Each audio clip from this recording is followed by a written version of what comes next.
Bismillahirrahmanirrahim. Alhamdulillahi rabbil alamin wassalatu wassalamu ala ashrafil anbiya'i wal mursalin nabiyina Muhammad wa ala alihi wa sahbihi ajma'in.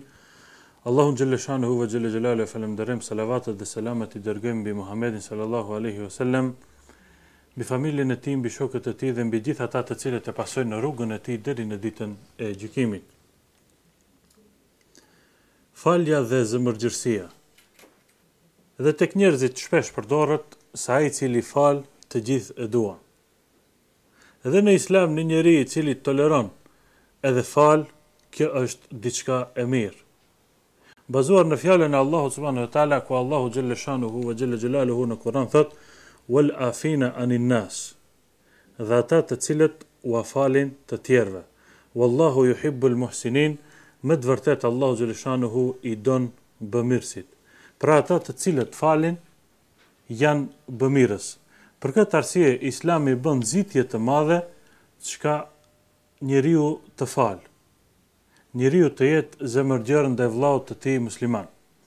Gjithashtu me një hadith të pejgamberit sallallahu alaihi wasallam, I dërguari ynë thot: njeriu kur fal me këtë vetëm se ngritet tek Allahu subhanahu wa taala. Andaj le të mos mendon dikush I cili është në hidhrim me vëllaun e tij musliman se kjo është burri. Burri është të falish. Nëse dëshiron që Allahu subhanahu wa taala të bën krenar, atëherë fal. Sepse kështu pra na mëson I dërguari I Allahut sallallahu alaihi wasallam.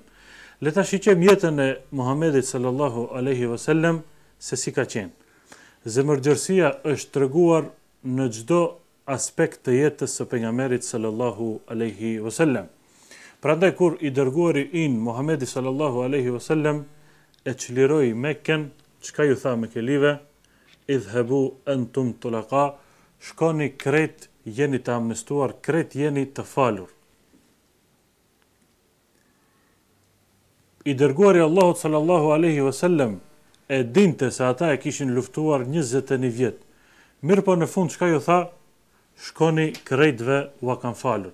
Dhe kjo bëri çka komplet e tërë Mekja, prej 15.000 banorëve afërsisht, e pranoi Islamin.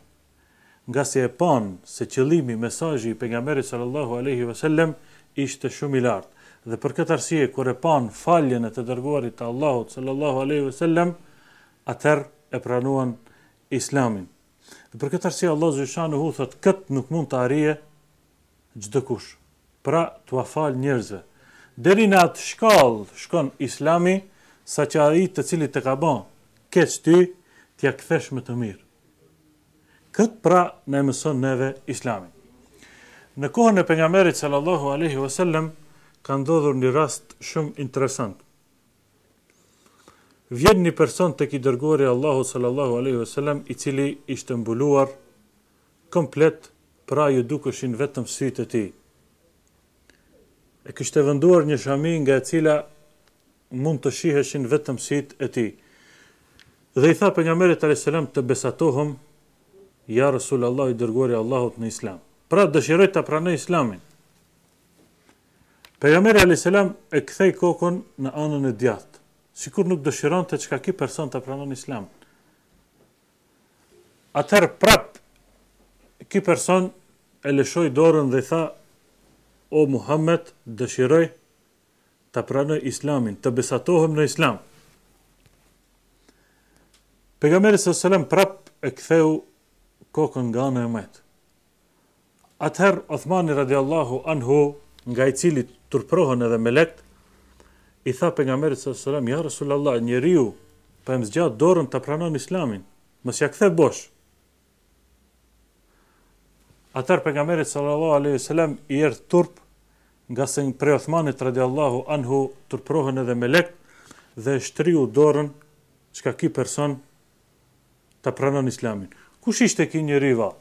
Ky person ishte për të cilin I dërguari Allahut sallallahu alaihi wasallam tha: "Në qoftë se këtë njëjtin person e shihni të varur për perdet e Qabës, vritnja midis Qabës." Sepse kishte ofenduar të dërguarin e Allahut sallallahu alaihi wasallam tepër, mirëpo çka mëshira e të dërguarit të Allahut sallallahu alaihi wasallam, zemërgjërsia e tij ndaj krijesave çka ndodhi? Ndodhi që i dërguari i Allahut sallallahu alaihi wasallam ia fali këtij personit, edhe pse e kishte ofenduar, edhe pse e kishte sharr e kështu me radhë. Andaj ngel tek besimtari që këtë cilësi të faljes çdo herë ta ketë prezencë në veten e tij. Në qoftë se dëshiron çka njerëzit të të afrohen, njerëzit të duan ty, atëherë patjetër duhet ta kesh cilësinë e zemërgjërësisë dhe faljes. Ndërsa kjo zemërgjërësi dhe kjo tolerancë duhet të ekziston më shumë tek musliman ndërmjet me njëri tjetrin. Në qoftë se një vëlla musliman e ka bën një gabim, nuk duhet t'ia zon për të madhe. Çdo herë duhet të arsyetojmë se ndoshta ka pas dëni qëllim tjetër, nuk ta ka thënë me qëllim të vret ti ose me qëllim që të ofendon. Për këtë arsye, i dërguari i sallallahu alaihi wasallam i ka quajtur muslimanët vëllezër dhe ka thënë wa kunu ibadallahi ikhwana, dhe bëhuni robër të Allahut vëllezër. Gjithashtu i dërguari i sallallahu alaihi wasallam në një hadith tjetër ka thënë, nuk beson ai i cili nuk e dëshiron për vëllaun e vet atë të cilën e dëshiron për tjerët. Pra atë të cilën e dëshiron për vete duhet ta dëshirosh për vëllaun tënd musliman. Pra kështu na mëson i dërguari i sallallahu alaihi wasallam, derisa ky hasedi, kjo xhelozia, inati ndaj njëri tjetrit çon deri tek hidhrimi, çon deri tek mos toleranca ndërmjet muslimanëve. Vetëm në një rast Muhamedi sallallahu alaihi wasallam na ka lejuar çka të kemi zili ndaj dikujt tjetër. Edhe ajo çka është leximi i Kuranit dhe dhënia e sadakas. Për këtë arsye pejgamberi sallallahu alaihi wasallam ka thënë la hasada illa fi ithnatayn, nuk ka haset përpos se në dy raste. E para është një personi të cilit Allahu xhaleshanu ja ka dhënë Kuranin, pra lexon Kuranin ditën dhe natën. Ti si musliman do të kesh xhelozi çka edhe ti të bëhesh si ai. Jo të kesh xhelozi çka ai të bjerë poshtë edhe ti të çohesh më lart. Të kesh xhelozi çka edhe ti ta mbrish atë, mirëpo edhe aty Allahu subhanahu wa taala të jep sa më shumë çka të lexon Kur'an. Edhe i dyti është një person të cilit Allahu subhanahu wa taala i ka dhënë pasuri dhe ki atë e shpërndan gjatë ditës dhe natës. Edhe ti në qoftë se Allahu subhanahu wa taala të jep pasuri, mundohu çka këtë çka të ka dhënë Allahu xhaleshanuhu ta shpërndash ditën dhe natën. Andaj rastet, ajetet të cilët flasin në lidhje me këtë temë janë të shumta. Edhe fjalët e pejgamberit sallallahu alaihi wasallam janë të shumta. Për këtë arsye pejgamberi sallallahu alaihi wasallam ka thënë la tarji'u ba'di kuffaran, mos u ktheni pas meje të bëheni fe mohues, ta vritni njëri tjetrin. Pse vjen shkaku, sebepi çka vjen deri te kjo, është kur njerëzit e kanë haset njëri tjetrin, e kanë xhelozi njëri tjetrin, nuk duan ta shohin mirë tjetrin.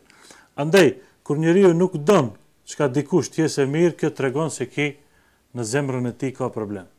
Kjo tregon se ki nuk është i kënaqur me caktimin e Allahut subhanahu wa taala. Nuk është i kënaqur me kaderin e Allahut xhelle shanuhu ve xhelle xhelaluhu. Andaj kur ta shofish dikant se Allahu xhelle shanu i ka dhënë pasuri, kjo duhet të kënaqësh ti. Kur ta shofish se Allahu subhanahu wa taala dikujt i ka dhënë dije, kjo duhet të ta zbut zemrën tënde.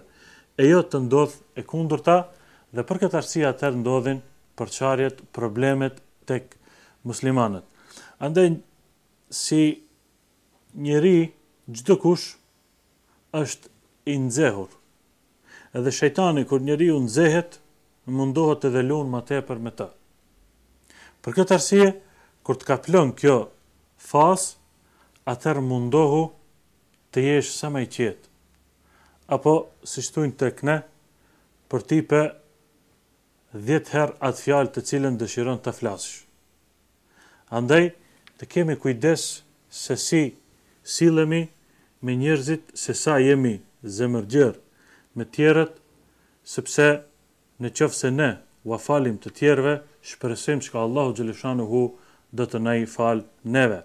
Deri në emisionet e ardhshme, të nderuar shiqjues, ju përshëndesim me përshëndetjen islame. Assalamu alaikum wa rahmatullahi wa barakatuh.